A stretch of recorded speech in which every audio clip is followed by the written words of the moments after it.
बहुत पुराने समय की बात है। एक गांव में एक कुशल लोहार रहता था। उसके हाथ हर ऐसी वस्तु को बनाने में सक्षम थे जिसकी कल्पना कोई नहीं कर सकता था। मगर उस गांव के लोग बहुत गरीब थे, जिसकी वजह से लोहार को इतना काम नहीं मिल पाता था। वह स्वयं तो हर तरह की मुसीबत झेलने को तैयार था, पर अपनी पत्नी, जिसका नाम रुक्मणी था, जो कि बहुत सुंदर थी, जैसी 100 वर्ष में एक बार पैदा होती है, उसको हमेशा खुश रखता था। अचानक लोहार के दिमाग में कमाई करने के लिए राजधानी जाने का विचार आया, जहां शायद धनी लोगों को उसकी बनाई चीजों की जरूरत हो सकती थी। अपनी पत्नी से विदा लेते हुए उसने कहा, सुनो रुक्मणी, मैं 3 वर्ष के लिए प्रदेश जा रहा हूँ। क्या फिर मुलाकात होने तक तुम मुझे याद रखोगी? मेरे साथ विश्वासघात तो नहीं करोगी? रुक्मणी एक नीला फूल अपने पति को देते हुए बोली, प्रिय, यह फूल लो और इसे संभाल कर रखो। मैं पतिव्रता धर्म का पालन हमेशा करती रहूंगी। तुम कहीं भी क्यों ना रहो, कैसे भी यात्रा पर क्यों ना गए हो, इतना याद रखो, जब तक यह फूल नहीं मुरझाएगा, तुम्हारे प्रति मेरा प्रेम भी नहीं मुरझाएगा। लोहार अपनी पत्नी की बातों पर भरोसा करके घर से निकल गया।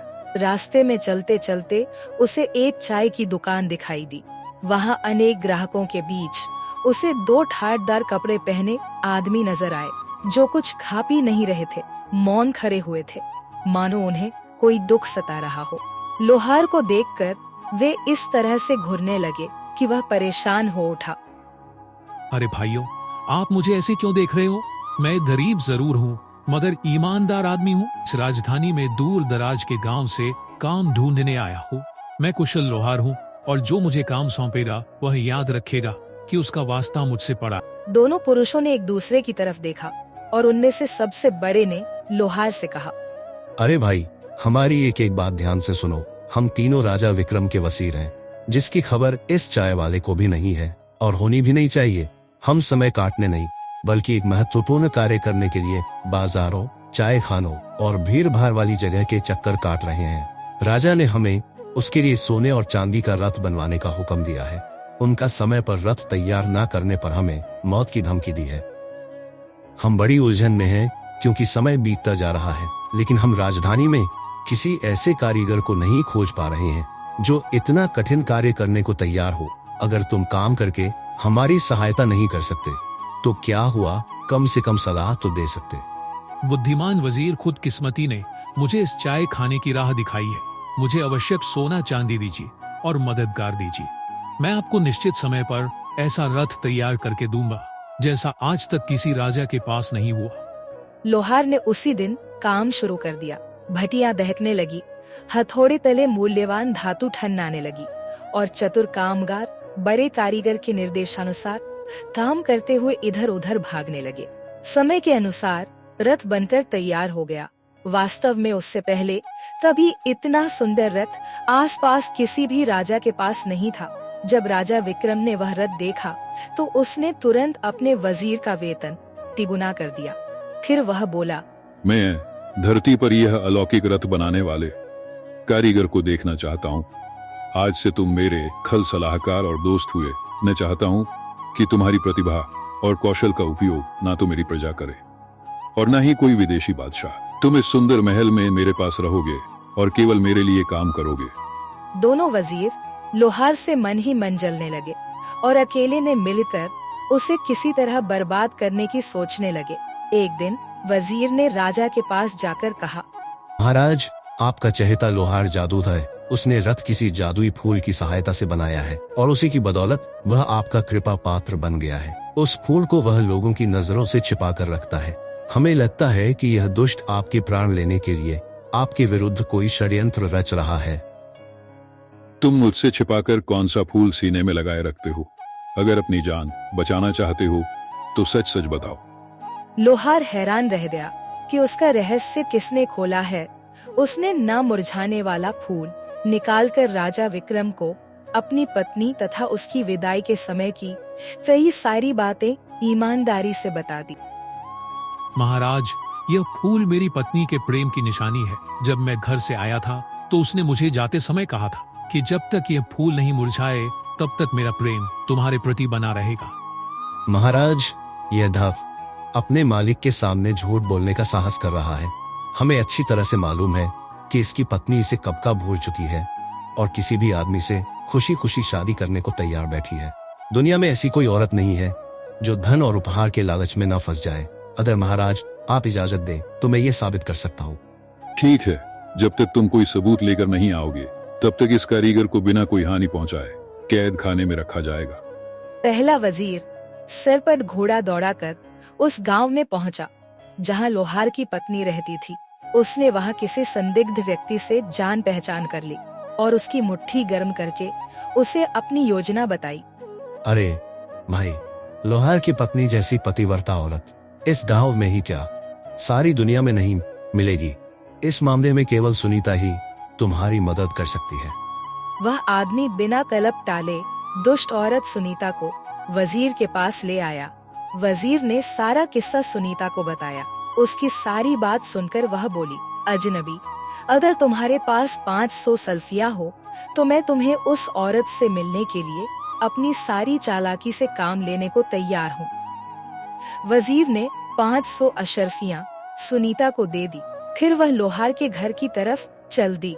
सुनीता कुछ अशरफियाँ लोहार की पत्नी को देते हुए बोली, बेटी, तुम्हारा पति परदेश की खाक छानता फिर रहा है और शायद तुम्हें भूल भी चुका होगा। यह रकम तुम्हारे छोटे मोटे खर्चों के लिए एक ऐसे भले आदमी ने तुम्हें भिजवाई है जो तुम्हें बहुत प्यार करता है। वह नामी और धनी है और अगर तुम उसे जरा प्रेम से पेश आओ तो वह तुम्हें सोने में पीली कर देगा और सुखी बना देगा। उस आदमी को मेरे पास ले आओ, मैं अपना दरवाजा खुला रखूंगी। उसे रास्ता दिखाकर खुद घर चले जाना। मैं उसका वैसे ही स्वागत करूंगी जिसके वह योग्य होगा। सुनीता वजीर के पास जाकर बोली, लोहार की बीवी ने रकम रख ली और वह हर बात के लिए तैयार है। आज की शाम तुम उसके साथ बिताओगे। वजीर अपनी सफलता पर बहुत खुश हुआ। जब अंधेरा हुआ तो वजीर लोहार के घर पहुंचा। रुक्मणी ने मुस्कान और हंसी मजाक के साथ अतिथि का स्वागत किया। उसे चूल्हे के आगे बिठाया और उसके सामने खाना परोस दिया। किंतु वजीर ने पुलकित होकर खाने की तरफ हाथ बढ़ाया ही था कि जोर से दरवाजे पर खटखटाने की आवाज आई। वजीर ने घबराकर पूछा, ये क्या हुआ? लोहार की पत्नी को खटखटाहट का कारण भली भांति मालूम था। उसने दिन में ही दरवाजे पर पति का हथौड़ा लटका दिया था और उस समय रात की हवा उसे हिलाकर लकड़ी से टकरा रही थी।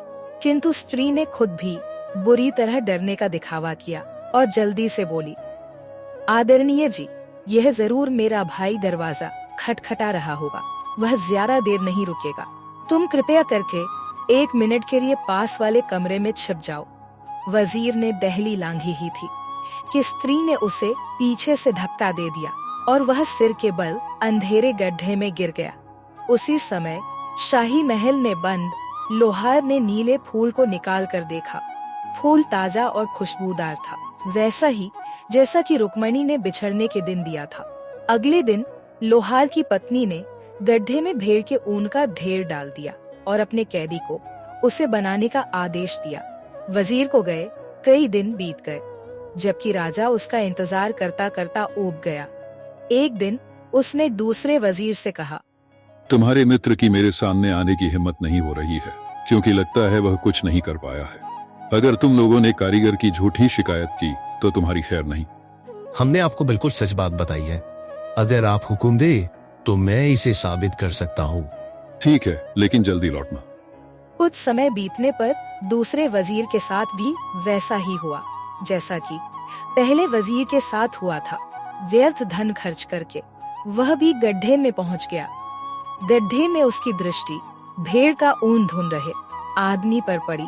तब वे एक दूसरे को पहचान रहे और एक दूसरे को दोषी ठहराते हुए आपस में झगड़ने लगे। लोहार ने नीला फूल निकाल कर देखा, वह ताजा और सुगंधित था। राजा विक्रम ने लोहार को अपने सामने पेश करने का हुक्म दिया। मेरे तीनों वजीर को तुम्हारी पत्नी के पास गए हुए काफी समय बीत गए है, पर अभी तक वे लौटकर नहीं आए।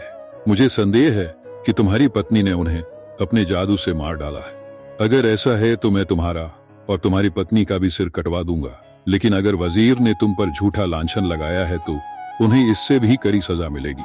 मैं खुद तुम्हारे घर जा रहा हूँ, और हाँ, तुम्हें भी मेरे साथ चलना होगा। राजा को अपने घर में ले आया।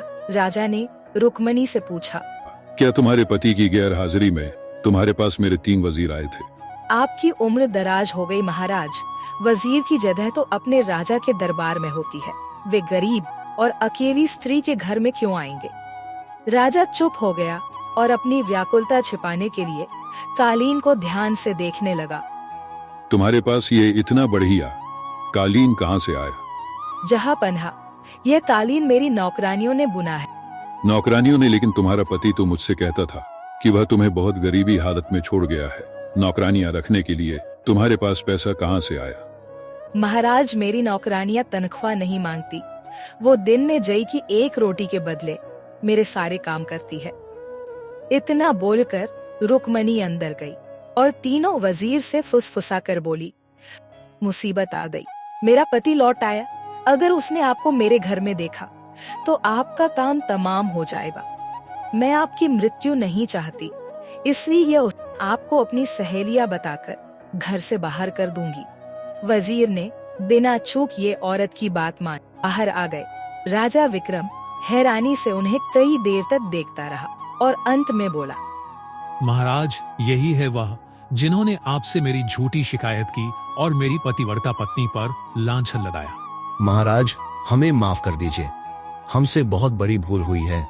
राजा विक्रम आरंभ में उनकी बात गुस्से में सुनता रहा, पर जब वे लोहार के घर में हुई अपनी दुर्गति के बारे में बताने लगे तो राजा विक्रम के हंसते हंसते आंसू आ गए।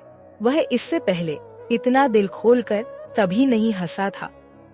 आज से यह तीनों मूर्ख जिनने मुझे धोखा दिया और जिन्हें पहले मैं अपने वजीर कहता था, मेरे यहाँ मामूली नौकरों का काम करेंगे। इनसे मैं पूरे महल की साफ सफाई करवाऊंगी और तुम मेरे कुशल कारीगर रहोगे। अपनी पतिव्रता बीवी को लेकर एक सम्मानित अतिथि के रूप में मेरे साथ राजधानी चलोगे।